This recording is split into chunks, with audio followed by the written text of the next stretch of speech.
열 문화의 비유를 예수님께서 하시게 된 그 시점은 예수님의 생애에 이제 거의 마지막 이제 예루살렘으로 들어가셔서 곧 그 유대 지도자들에게 붙잡혀 체포가 되시고 그리고 고난을 받으시고 십자가를 지시게 되는 바로 그 주간을 향해서 이제 마지막 나아가는 이 시점에서 주님은 이 11절부터 여리고를 거쳐서 지금 예루살렘으로 나아가는 그 길 위에서 이 비유를 이야기해 주신 것으로 누가는 보도를 하고 있습니다. 왜 이 이야기를 여기서 이 긴 이야기를 예수님께서 자기를 따라오는 많은 유대인 청중들을 향해서 이 말씀을 하셨는가? 우리는 11절과 12절에서 우리는 이 비유를 예수님이 하시게 된 동기, 그 목적을 발견하게 됩니다. 이 11절을 보시면 예수님께서 이때 비유를 더하여 말씀하셨는데 그 목적은 이는 하면 왜냐하면 그런 뜻이에요. 왜냐하면 자기가 예루살렘에 가까이 오셨고 사람들은 하나님의 나라가 어떻게 해요? 당장에 나타날 것으로 기대하고 있었기 때문에. 자, 예수님을 따라다니던 사람들은 지금까지 참 엄청난 일들을, 새로운 놀라운 일들을 목격하고 경험을 했죠.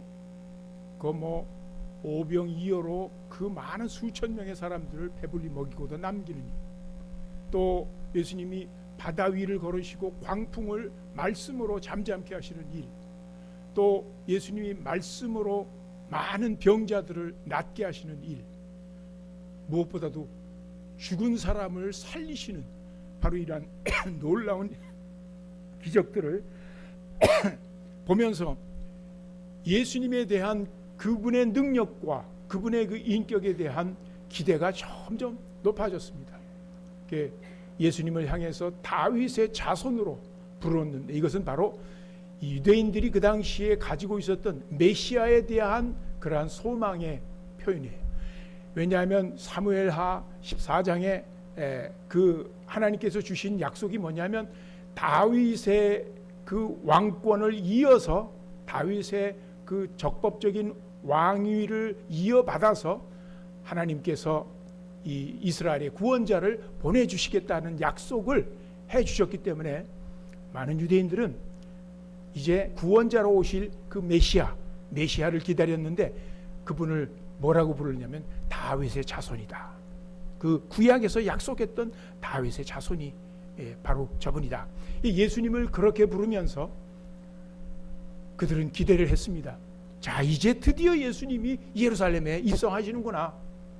예루살렘에 입성하면 이제 예수님은 그 놀라운 능력으로 지금 우리가 억눌려 있는 이 로마의 압제로부터 우리를 건져내고, 그리고 이제 예루살렘을 중심으로 해서, 예루살렘이 세상의 중심이 될 텐데 예루살렘을 중심으로 해서 온 이스라엘 백성들이 세상을 다스리는 그러한 하나님의 나라를 세우실 것이다.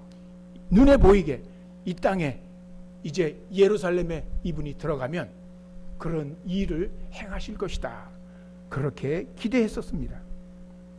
바로 이렇게 그들이 하나님의 나라에 대하여 매우 임박한 그런 기대를 가지고 있는 것을 예수님은 아셨기 때문에 지금 여기서 12절에 이르시되 하면서 이 비유의 이야기를 시작하는 거죠. 어떤 귀인이, 그러니까 귀족 출신의 사람이 왕위를 받아 가지고 오려고 먼 나라로 갔다 하면서 이 이야기를 시작하셔요. 근데 여기서 이야기를 시작하는 이 이야기 배경은 사실상 그 유대인들은 그 당시 약 30여 년 전에 있었던 한 역사적인 사건을 연상케 하는 그러한 말이에요. 지금 이 역사적 배경에 대해서 제가 자세히 말씀을 드리지 않겠지만 한마디로 말하면 헤롯 대왕의 아들 중에서 아켈라오라는 왕이 있습니다. 이 아켈라오는 헤롯 대왕이 죽은 다음에 유대 지역을 이어서 다스린 왕이 되었어요. 그런데 이 아켈라오가 왕이 되기까지 그 과정은 바로 헤롯 왕이 죽고 난 다음에 그가 유언을 해서 금방 왕위를 이어받은 게 아니라 상당한 시간을 거쳐서 여러 과정을 거쳐서 왕이 되었습니다.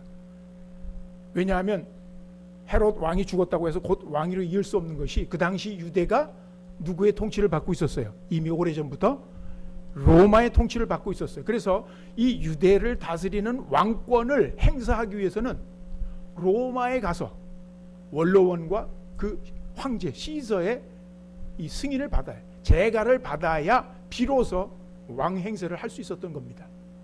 그래서 아켈라오는 바로 이 유대 나라에서 떠나가지고 로마로 떠났어요. 그래서 거기 가가지고 왕이 되려고 노력을 했습니다. 그런데 이게 시간이 많이 걸렸어요. 왜냐하면 유대인들이 아켈라오가 왕이 되는 것을 원치 않아서 한 50명의 그 뭐라 할까 이 대표자들을 엄선해가지고 그 시저 황제에게 따로 사람들을 보내가지고 호소를 했어요. 상소를 했어요. 우리는 이 아켈라오가 우리의 왕이 되는 걸 원치 않습니다. 그러니까 이걸 막으려고 했어요. 로마는 법치국가였기 때문에 그게 이 백성들의 그 상소를 받아주었습니다. 그래서 처음에는 그 상소가 받아들여지는 듯 했으나 이 시간이 감에 따라서 점차로 이 아켈라오가 이 로비 활동도 하고 여러 가지 힘을 쓰는 바람에 결국은 아켈라오가 로마로부터 그 승인을 받고 왕이 되어서 돌아오게 됩니다. 그러니까 그 기간이 한 몇 년이 걸려요. 그러니까 유대를 떠나서 아켈라오는 저 로마로 멀리 갔다가 거기서 뭐를 받아와요? 왕권, 왕위를 가져오게 됩니다. 그래서 유대에 와가지고 그 자기를 또 반역했던 사람들 다 잡아 죽이고 이 아켈라오가 굉장히 포악했기 때문에 유대인들이 그 왕을 원치를 안 했는데 좌우간 이러한 그 역사적인 사건을 이 30년 후에 지금 예수님이 이 비유로 말씀하시는 거예요. 그러니까 이 비유 속에 등장하는 귀인은 바로 아켈라오를 지금 이렇게 암시하면서 그 역사적 사건에 빗대어 가지고 예수님은 당신이 세우실 하나님의 나라가 어떻게 세워질 것인지 그 과정을 설명하시는 겁니다. 이해하시겠어요? 예, 그래서 지금 여기 이스라엘이 기대하고 있었던 그 기대는 뭐냐면 예루살렘에 이제 예수님이 입성만 하면 즉시 하나님의 나라가 나타날 것이다. 그렇지만 예수님은 그렇지 않다. 너희들이 생각하는 대로 그렇게 하나님의 나라가 세워지는 것은 아니다. 이미 하나님의 나라는 내가 이 세상에 옴으로써 도래하기 시작했다. 그러나 이 하나님의 나라가 완성되는 것은 예루살렘에 내가 입성하자마자 완성되는 게 아니다. 앞으로 시간을 걸쳐서 세 단계에 걸쳐서 내가 세우게 되는 하나님의 나라를 너희들은 보게 될 것이다. 자, 그래서 지금 우리가 읽었습니다. 본문 이 열무나 비유의 내용을 보면 먼저 12절에서 한 귀족이 먼 나라로 떠난 이야기 했죠. 이것처럼 예수님은 이 비유를 통해서 말씀하시는 거예요. 나도 이제 곧 떠날 것이다. 떠날 것이다. 그래서 예루살렘에 들어가면 붙잡히게 될 것이다. 그리고 고난을 받고 십자가에 달려 죽게 될 것이다. 그러나 그것은 끝나지 않고 부활할 것이고 나는 그리고 승천하여 이 세상을 떠나고 한동안 이 세상을 떠나 있는 기간이 올 것이다 라고 주님은 수정해 주시는 거예요. 그들의 잘못된 기대를 지금 바로잡아 주시는 거예요. 두 번째로 13절에 보시면 이 귀족이 멀리 떠나면서 자기 종들을 불러서 어떻게 했습니까? 10사람 불러가지고 돈을 나눠줬어요. 자기의 재산을 나누어 줬어요.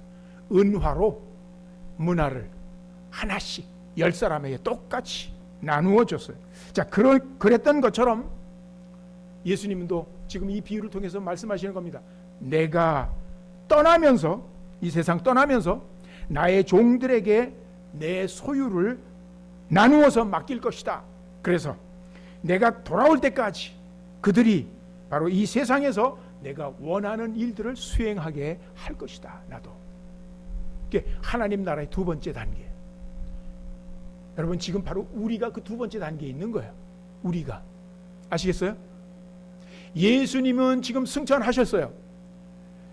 그리고 예수님은 우리가 그 제자들인 그 감난산에서 봤던 것처럼 눈으로 보시는 것처럼 그 모습으로 눈으로 볼 수 있도록 다시, 그러나 영광 가운데 권능을 입고 이제 다시 오실 약속을 남겨두고 있어요.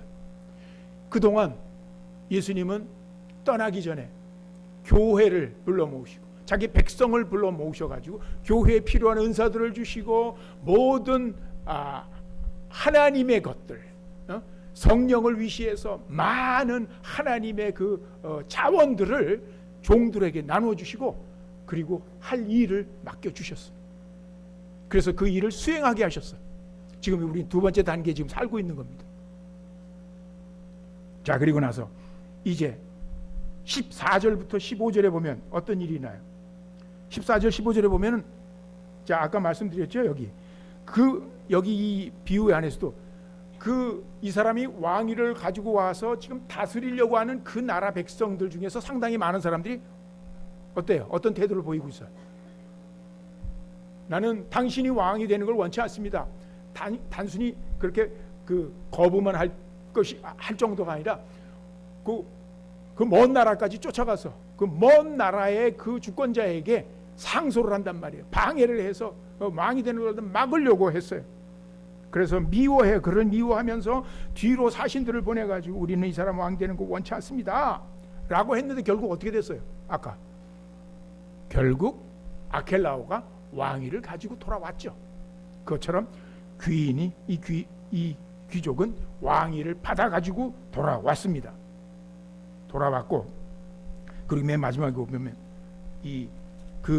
자기를 대적하고 반역했던 사람들을 또 다 처단을 합니다. 자, 이 이야기처럼 예수님도 말씀하시는 거예요.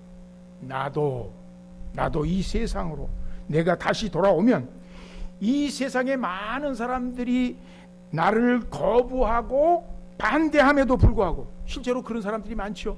그럼에도 불구하고 나는 반드시 왕권을 가지고 이 땅에 돌아올 것이다. 그래서 온 세상을 어떻게 심판하고 통치할 것이다. 그때 영원한 하나님의 나라를 세울 것이다. 주님의 재림과 함께 세 번째 완성이 될 때를 지금 이 비유는 말해주고 있는 것이에요. 자, 이 비유 속에 세 부류의 사람들이 등장합니다. 첫째는 이 주인공인 귀족을 미워해서 그가 왕 되는 것을 반대했던 사람들이 나오죠. 이들은 예수 그리스도의 왕권을 거부하면서 반역을 하는 사람들입니다. 예수님 당시서부터 지금까지 계속 그분을 왕으로 인정하지 않고 극렬히 대적하는 사람들은 항상 있어 왔습니다. 그러나 지금 이 주님이 다시 오시기 이전까지의 그 시기, 주님 지금 이 시기는 그들을 용납하시고 또 그들을 인내하시는 기간이에요. 그들을 적대하고 그들의 적대와 반역을 묵인하시는 기간이에요.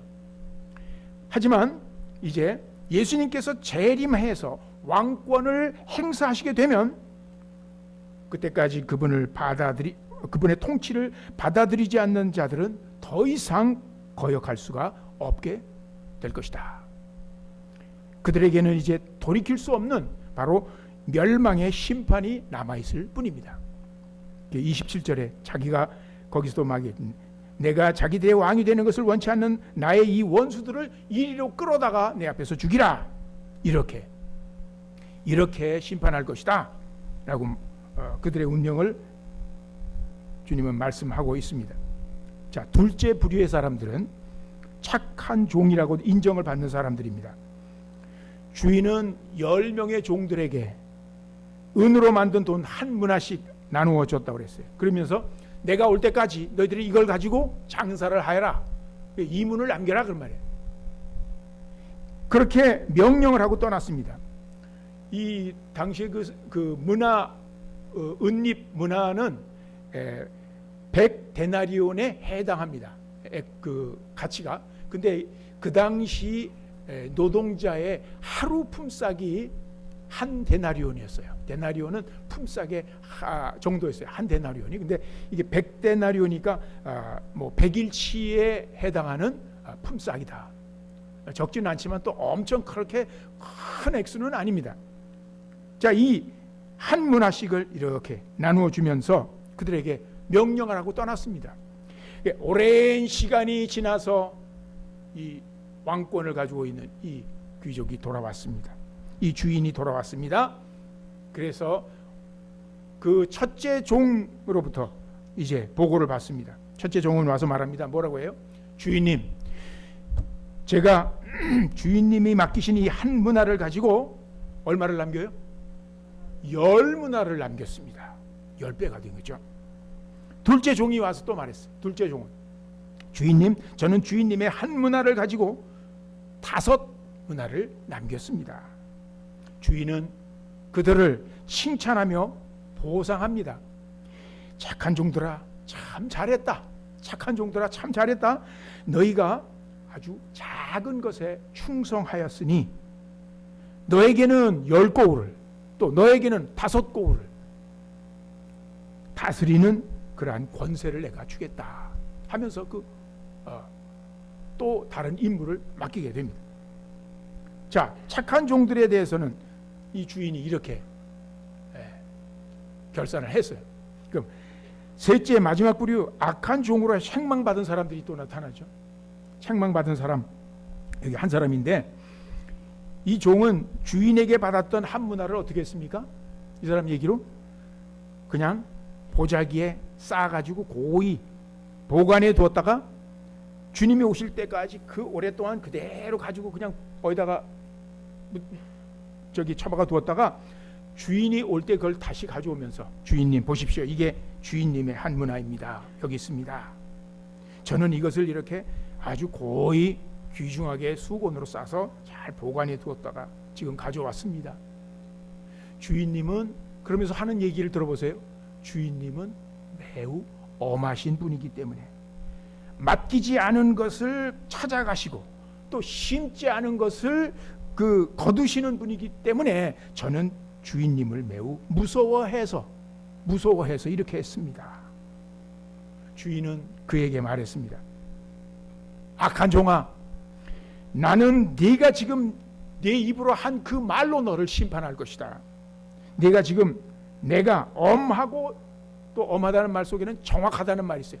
정확한 사람이라고 생각했지? 그렇게 알고 있었다고? 그렇다면 어째서 내 은화를 은행에 맡기지 않았느냐?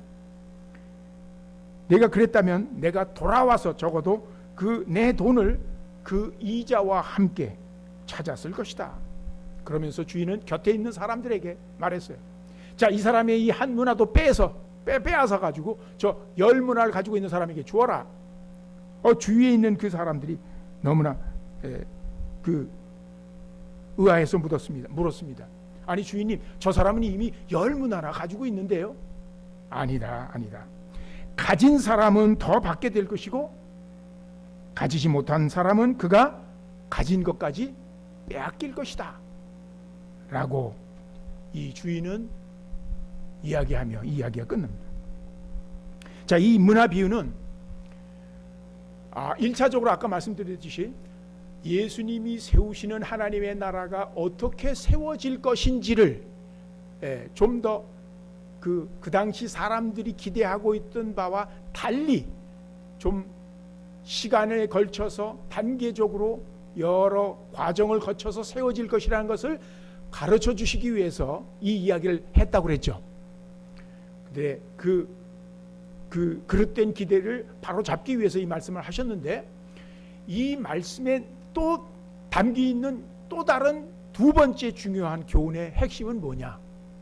바로 이 이야기에서 등장하는 주인과 종들과의 관계입니다. 주인이 종들에게, 그리고 종이 주인에게 어떠한 자세로 대했고 어떠한 일들을 행했고 그 결과가 어떠한지를 말씀해 주심으로, 예수님은 이제 다시 오셔서 예수님이 행하실 그 심판, 종말의 심판이에요. 이제 영원한 그 마지막 종말의 심판을 누구에게 행하시고, 종말의 심판의 대상과 그리고 그 심판을 하시는 기준이 무엇인지를 이 비유를 통해 가르쳐 주시는 겁니다. 예수님은 먼저 자신을 예수님은 만왕의 왕으로 재림하시는 예수님께서는 그분의 왕권을 부인하고 그분의 대속적인 죽음과 부활의 복음을 끝까지 믿지 않고 그리고 거역했던 사람들이 영원한 죽음에 이르도록 심판하실 것입니다. 그것을 분명히 얘기하고 있어요, 이 문화 비유는. 그러나 예수님이 재림하시기 전까지의 기간은 불신자들에게도 거역하는 자들에게도 아직 돌이킬 기회가 있는 은혜의 기간입니다. 이 기간 동안 우리는 하나님의 통치를 거역하는 사람들에게 전도하고 선교하고 그들의 마음을 돌이켜서 왕으로 재림하실 예수님을 맞이하도록 준비시켜야 하겠습니다. 자, 둘째, 더 우리가 지금 관심을 두고 봐야 될 것은 재림하실 예수님은 또 다른 심판을 행하시는데, 누구를 심판하셔요? 악한 종과 착한 종을 판별하여 가르시는, 나누시는 심판을 행하실 것입니다. 이 두 종들은 그 주인을 미워해 가지고 그분의 왕권을 시종일관 그 반역했던 그 첫 부류의 사람과는 다른 사람들이에요. 달라요. 차이가 있습니다. 그들은, 이 두 종들은 모두 주인과 개인적으로 관계를 맺고 있고 접촉을 가지고 있는 사람이에요. 그렇죠? 그리고 주인은 그들을 불러가지고 자기 재산을 나누어 주면서 내가 다시 올 때까지 이거 잘 관리해라 하고 명령했던 사람들. 그러나 그들이 맡은 주인의 재산을 어떻게 관리했는가에 따라서 두 사람은 착한 종으로 인정이 되어 많은 것을 더 얻게 되었고, 다른 사람은 악한 종으로 판정되어 가지고 있는 것도 잃게 되었습니다. 여기서 우리는 이 문화 비유를 마태복음 25장에 나오는 그 무슨 비유? 달란트 비유와 함께 고찰할 필요가 있어요. 달란트 비유는 문화 비유와 거의 똑같은 내용을 담고 있기 때문에 어떤 사람은 이게 똑같은 비유가 여기도 있네, 이렇게 혼동할 정도로 내용이 거의 비슷하게 반복이 되거든요. 근데 차이가 있어요. 달란트 비유에서는 뭐 귀족 얘기 없어요. 귀족이 왕위를 받기 위해서 먼 나라 갔다 돌아온다는 얘기, 그리고 그의 왕권을 거부한 반역자들이 결국 실패하고 처형된다는 그런 얘기는 빠져 있어요. 달란트 비유에는 그 얘기 없어요. 그리고 또 달란트 비유에는 주인이 여행을 떠나면서 그 3명의 종들을 불러요. 이 문화 비유는 10명의 종들에게 나눠주죠. 근데 3명의 종들에게 주인이 재산을 나누어 주는데 그거는 액수가 엄청 더 커요. 달란트, 아주 제일 큰 단위의 그 돈을 나누어 주는데 똑같이 나눠 주는 게 아니죠. 한 사람에게는 몇 달란트? 5달란트. 한 사람에게는 2달란트. 그리고 한 사람에게는 1달란트. 이렇게 그들의 그 보면 능력에 따라서 주인이 나눠줬다 그렇게 돼 있어요.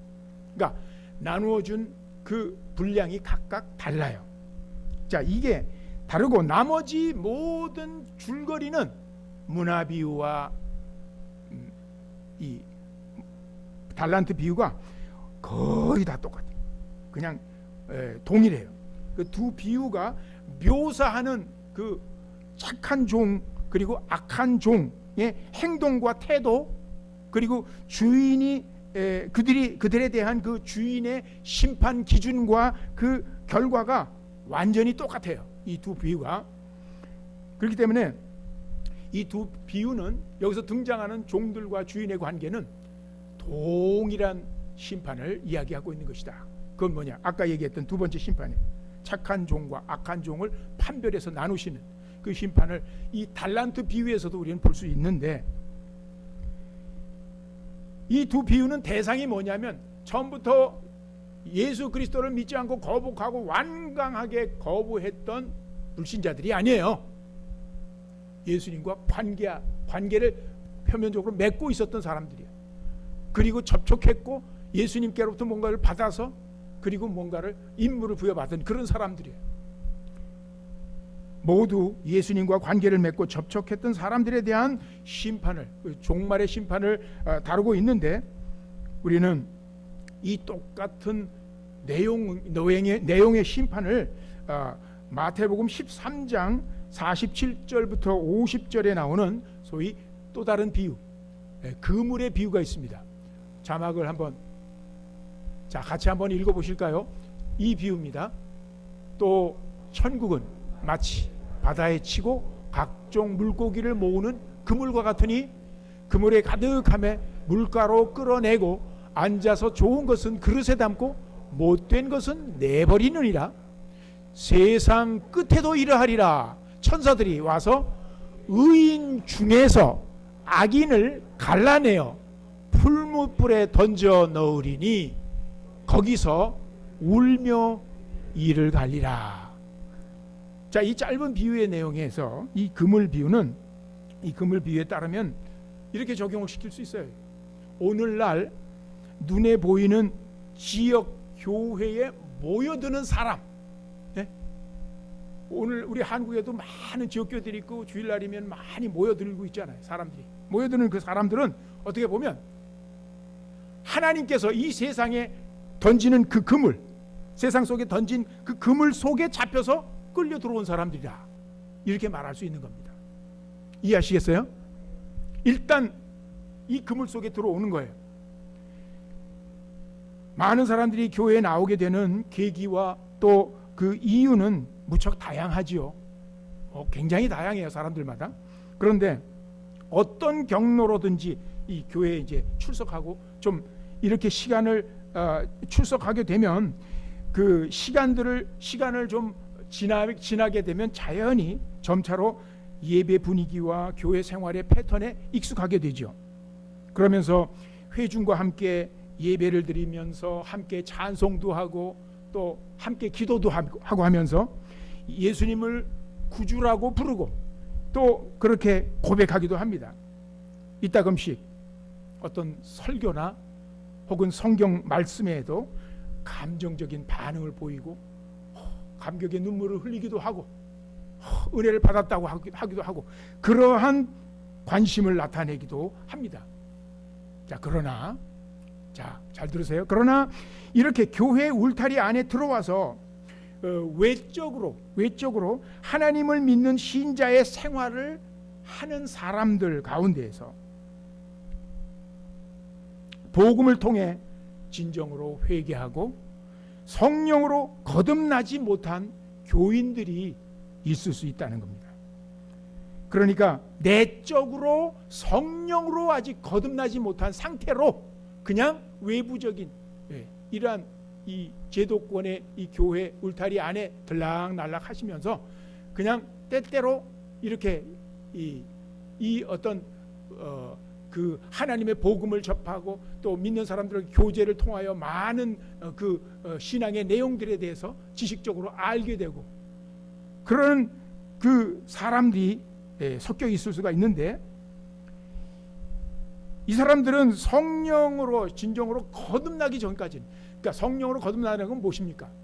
하나님의 복음의 말씀을 듣고 믿음이 생기는 건데, 이 말씀을 듣고 믿음이 생기기 위해서는 성령이 감동을 주셔야 되죠. 성령이 빛을 비춰줘요. 성령의 조명을 받아서 내가 읽는 이 성경 말씀의 뜻이 이해 깨닫게 되고 그래서 믿음이 생기는 건데, 바로 이러한 내적인 성령의 역사를 경험하지 못한 채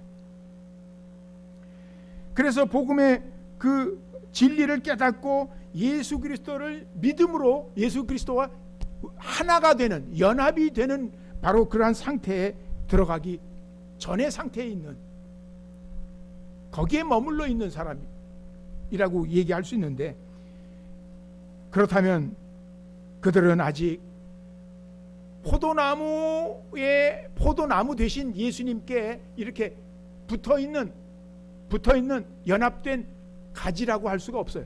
그렇기 때문에 이 사람들은 결코 좋은 열매를 맺을 수가 없는 것입니다. 거듭나지 못했기 때문에. 좋은 나무가 아니라 아직 나쁜 나무, 본성을 가지고 있는 나쁜 나무에 머물러 있기 때문에 그렇습니다. 그런 상태에서는 그들이 천국 복음을 말씀을 듣는다고 해도 길가와 돌짝밭과 또 뭐예요? 가시덤불과 같은 마음밭에 떨어지기 때문에 잠시 기쁘게 받아들이는 것 같지만 시간이 지나면서 시련과 유혹이 생길 때 그것을 견뎌내지 못하고 결국 끝까지 결실은 보지 못하고 마는 그러한 경우들을 주님은 그 네 가지 그 씨가 떨어지는 밭의 비유에서도 말씀을 하셨고, 지금 이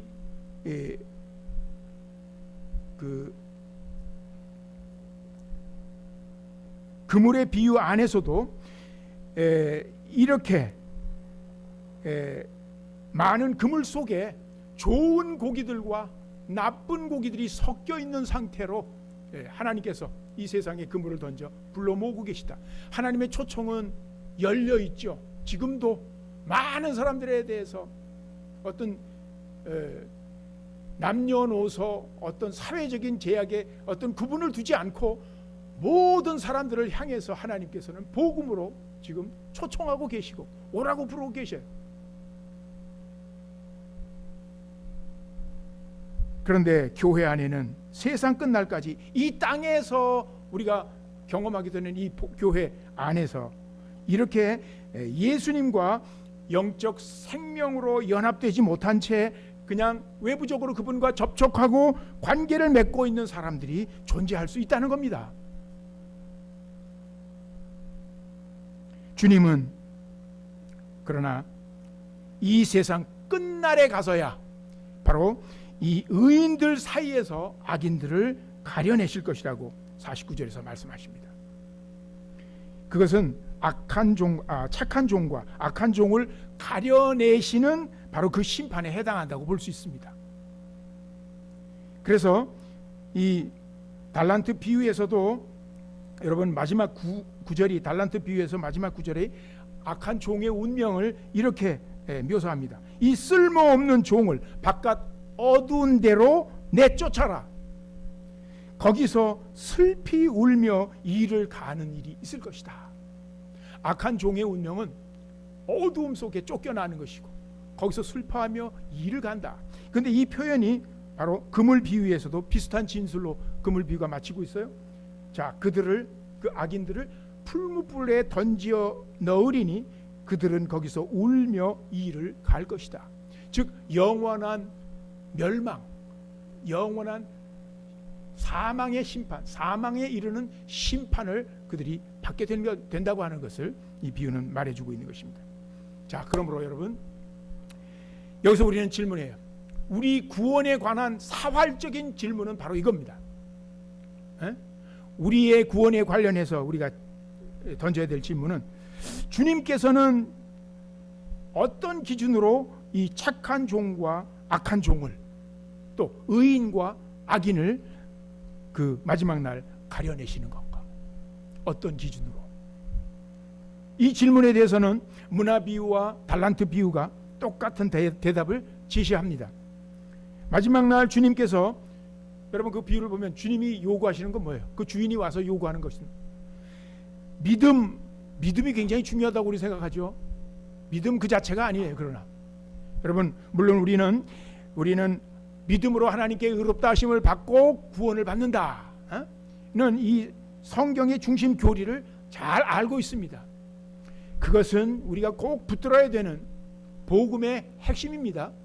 그런데 그 말씀과 함께 오늘 이런 비유의 말씀에 담겨 있는 내포된 그 믿음이라는 것이 어떤지, 어떻게 표현되는 것이 믿음인지를 아울러 우리는 함께 붙잡아야 성경을 온전히 전체로 받아들이는 것이 돼요. 이 비유들에서 주인들은 네가 나를 믿느냐 믿음을 확인하면서 거기에 따라서 그들을 심판하신 게 아닙니다. 주인이 요구한 것은 한마디로 종들의 뭘까요? 자, 오늘 제가 설교 제목으로 잡은 건 뭐예요? 예. 충성으로 드러나는 믿음. 자, 믿음이 굉장히 중요해요. 믿음으로 의롭다함을 받고 구원을 받는데 이 믿음과 함께 우리가 오늘 생각해 봐야 할 것은 다 같이 충성. 충성. 많이 강조 우리 충성하자, 충성해야 된다. 굉장히 많이 여러분 익숙하게 알고 계시죠? 그런데 이 충성의 내용을 좀 더 우리가 상고해 볼 필요가 있어요. 충성은 어디에서 나타나냐? 종들이 그 맡은 일에 대해서 충성하였느냐 안 했느냐 그 여부에 따라서 그들이 구원을 얻고 잃게 된 것이에요. 그러면 이 충성이라는 게 도대체 무엇이기에 그렇게 결정적인 기준이 되었을까? 여러분, 이 충성이란 말은 우리말 성경에서 충성이란 그 개역 개정에는 충성이라고 번역이 되어 있지만 이 충성이란 말의 어감이 성경 원문에 이 나와 있는 그 충성의 그 헬라어와 그 어감의 뉘앙스가 차이가 있어요. 우리가 보통 충성하면 어떤 개인이나 기관에 국가나 임금에게 진정한 마음으로 정성을 다하는 것, 의리를 지키는 것, 배반하지 않는 것, 이런 것들을 이제 충성이라고 생각하게 되잖아요. 우리 마음, 그 어떤 사람에 대한 변치 않는 우리의 어떤 지조, 이런 것들. 자, 그런데 이 성경에서 오늘도 이 본문에서 충성으로 번역된 헬라어 단어는 믿음이라는 단어와 똑같은 어근을 가지고 있어요. 말뿌리가 말 그 줄기가 똑같은 단어예요. 그리고 실제로 명사, 믿음을 나타내는 명사가 헬라어로 여러분 한번 따라서 해보시죠. 피스티스라는 헬라어는 믿음, 영어로 faith, 믿음이라고 번역되는 이 단어 명사인데, 이 피스티스는 동시에 우리말 성경에 보면 충성이라고 번역되게 돼요. 충성. 그러니까 똑같은 피스티스가 믿음도 되고 faith도 되고, 영어 번역본에 보면 그래서 이 충성에 해당하는 말을 어떻게 영어는 번역하냐면 faithfulness. faithful. 여러분, faith라는 말은 믿음인데 faithful 하면 무슨 뜻이에요? 믿음직한, 믿을 만한, 믿을 수 있는 그런 말이죠. 그죠? 그리고 이게 명사가 되니까 faithfulness, ness를 붙여가지고 이 피스티스를 그렇게 신실함, 믿음직함, 그런 믿음직함, 신실함. 다 따라서 해보세요. 신실함. 그러니까 충성이라고 지금까지 제가 말한 이 우리 한글 개념을 바꿔서 뭐라고 바꿔요? 신실함이라고 바꿔서 생각하시란 말이에요. 신실함. 주님이 지금 이 비유에서 강조하고 있는 것은 신실함이야. 신실함. 믿음직함. 믿을 수 있는 그러한 성품, 그러한 자질. 그러므로 충성은 거기 또 여러분 잘 아는 갈라디아서 5장에서 보면 성령의 9가지 열매 나오죠. 성령의 9가지 열매 중에서 7번째로 나온 게 뭐냐 하면 우리말 성경에 충성이라. 충성. 그것도 역시 바로 뭐라고 해요? 신실함이야. 신실함이 성령의 열매로 지금 묘사되고 있어요. 그러므로 충성은 바로 이 믿음과 함께 하나의 그 어떤 뿌리를 가지고 있는 거예요. 공유하는 거예요. 믿음의 뿌리에서 싹트고 자라난 성령의 열매를 신실함이라고 말할 수 있어요. 예수 그리스도를 생명의 구주로 믿어 영접해서 그분과 한 몸을 이루고 성령님의 인도 아래 살아가는 참된 신자에게서 자연스럽게 그렇게 맺히는 성품이 바로 신실함입니다. 그러므로 신실함이라는 것은 곧 우리가 가지고 있는 믿음이 죽지 않고 살아있다는 아주 확실한 증거가 되는 거예요. 그걸 증명하는 표지가 되는 거예요. 믿음은 거짓 믿음이 있을 수도 있다고 그래요. 성경 거짓 믿음. 어느 믿음이 진정한 믿음이고 어느 믿음이 살아있는 믿음이냐. 야고보서가 얘기하고 있는 믿음 중에서는 죽은 믿음도 있다고 그랬어요. 그런 믿음으로 구원을 받지 못한다 그랬어요. 살아있는 믿음이여야 하는데 그 증거가 무엇이냐. 우리는 무엇보다도 신실함의 성품이 맺힐 때에 그것이 우리의 믿음은 살아있는 것이다. 하나님과의 관계 속에서 우리의 믿음은 살아있고 활동하고 있고 열매를 맺어가는 것이다. 그렇게 말할 수 있습니다. 문화 비유와 달란트 비유에서 착한 종들의 그 충성, 신실함, 충성은 세 가지로 나타납니다. 첫째, 그들은 주인을 중요한 것이 먼저 인격적으로 알았어요. 인격적으로 그분이 인격과 성품이 어떤지 알고 있었고, 그래서 그분이 하는 말, 다시 오겠다는 그 약속을 믿었어, 확실히. 그리고 그분의 명령, 그분의 뜻을 순종했습니다. 악한 종들은 어떻게 했어요? 악한 종들은 주인과 인격적인 관계가 없었어. 주인을 아주 매우 엄하고 매우 무서운 사람으로 여겼고, 그리고 주인이 다시 올 것이라는 주인의 약속도 경시했고, 그리고 이것으로 장사를 하여라는 그분의 명령을 따르지 않은 것이죠. 자, 그러니까 신실함은 어떻게 나타난 거예요? 믿음 때문에, 주인을 향한 믿음이 있었기 때문에 이 종들이 신실함이 발휘가 된 거예요. 그 관계 속에서. 이 악한 종들은 주인에 대하여 주인과 관계 맺는 믿음이 없었기 때문에 그러한 그릇된 반응과 태도를 보였던 것이죠. 둘째로, 착한 종들은 주인이 맡긴 재산을 성실히 관리해서 그것을 10배, 5배, 그리고 2배로 늘려서 돌려드렸어요. 그들은 자기 재산이 아니었지만은 최선을 다해서 열심히 일했습니다. 왜 그랬을까요? 주인을 사랑하고 신뢰했기에 그리했을 겁니다. 악한 종들은 주인이 맡긴 재산을 최소한의 이자도 취하지 못하도록 그냥 오랫동안 땅 속에 숨겨두거나 수건에 싸가지고 보관해 두었습니다. 예, 자기 재산이었다면 그렇게 했을까요? 분명히 그렇게 하지 않았을 거예요. 자기 것이 아니었기 때문에. 그리고 주인을 싫어하고 경원했기 때문에 그렇게 했을 겁니다. 자, 믿음과 관련이 있어요. 믿음에서 신실함은 나오게 돼 있어요. 셋째로, 착한 종들은 주인이 그들에게 맡긴 아주 작은 일에도 성실하게 최선을 다했습니다. 주인은 바로 이것이야말로 그들의 신실함이 명백히 드러나는 조건이라고 칭찬을 했죠. 예? 자, 너희들이 아주 작은 일에 충성하였더니 참 잘하였구나. 그래, 너희들은 정말 내가 인정한다. 이렇게. 예, 보통 이들이 맡은 그 한 문화라는 것이 그렇게 큰 액수의 돈은 아니었습니다. 보통 사람들은 적은 것을 무시하고 소홀히 하는 경향이 있죠.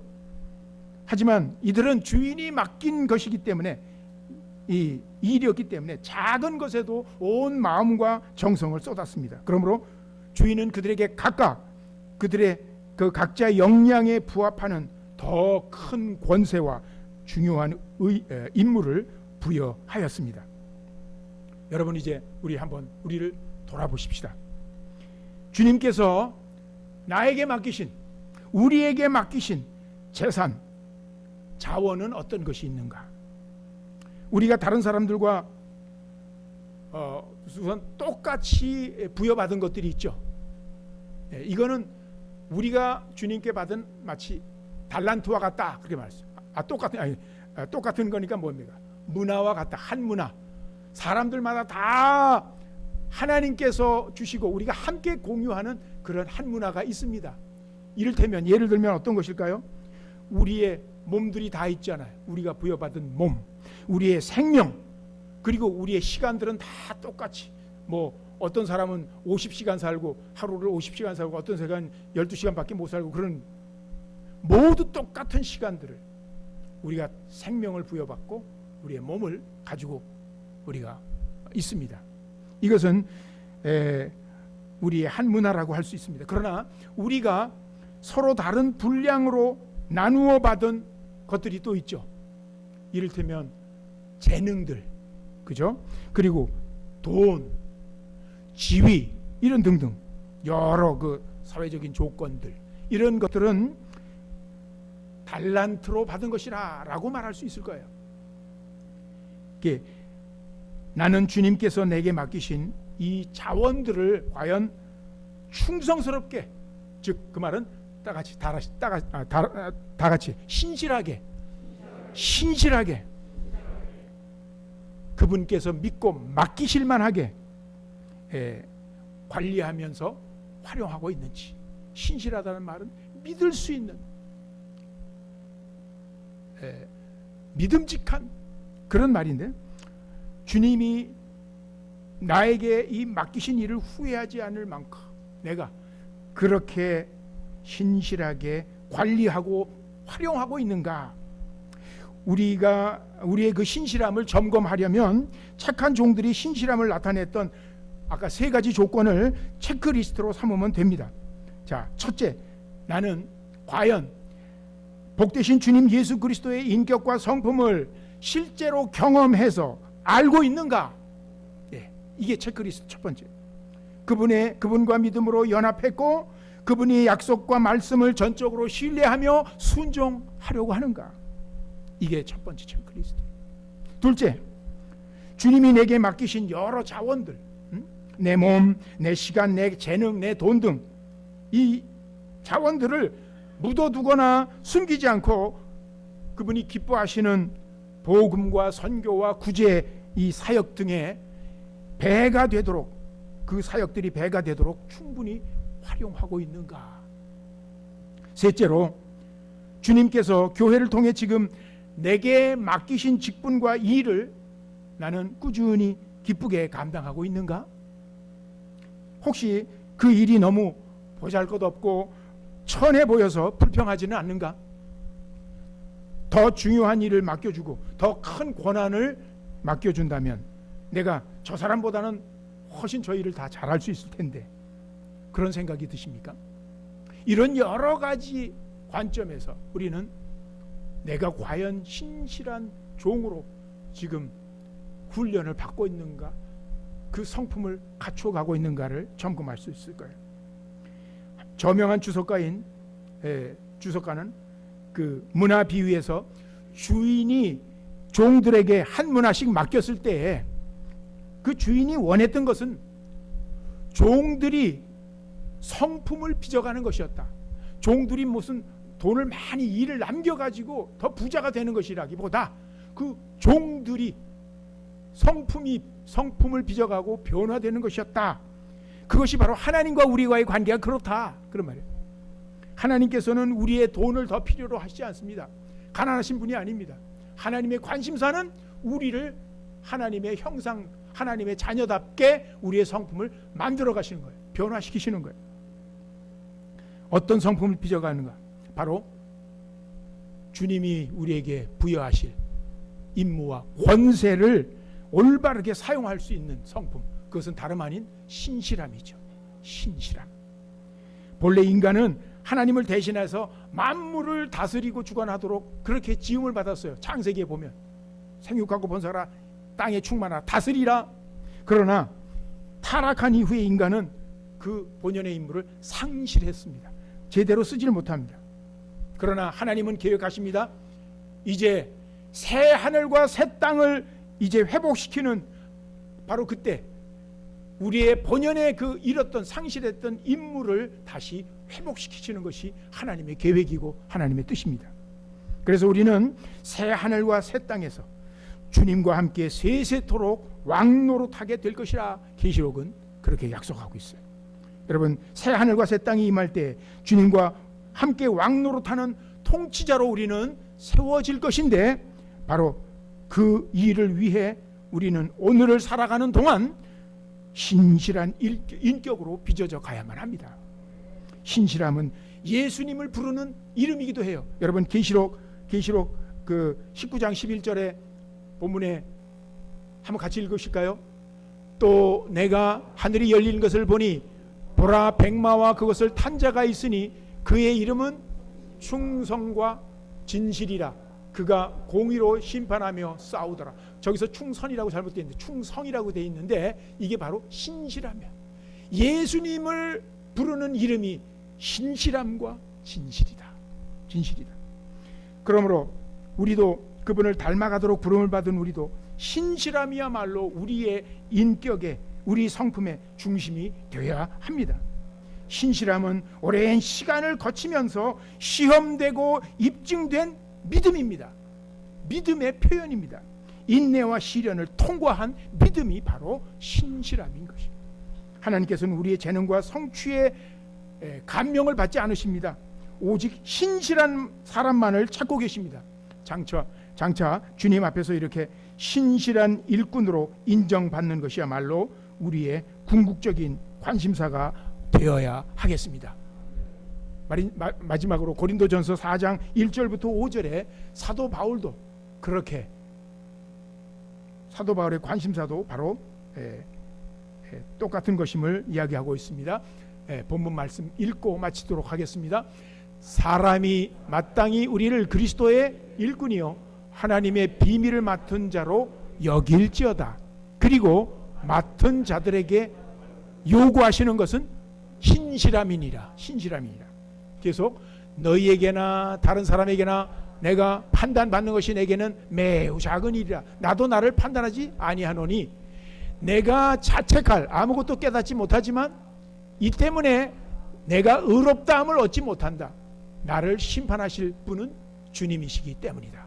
같이, 그러므로 때가 이르기 전 주께서 오시기까지 아무것도 판단하지 말라, 심판하지 말라는 것이에요. 그가 어둠에 감추인 것들을 드러내고 마음의 뜻을 나타내시리니 그때에 각 사람에게 하나님으로부터 칭찬이 있으리라. 아멘.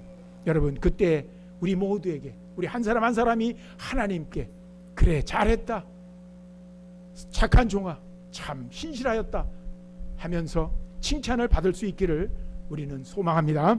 같이 기도하시겠습니다.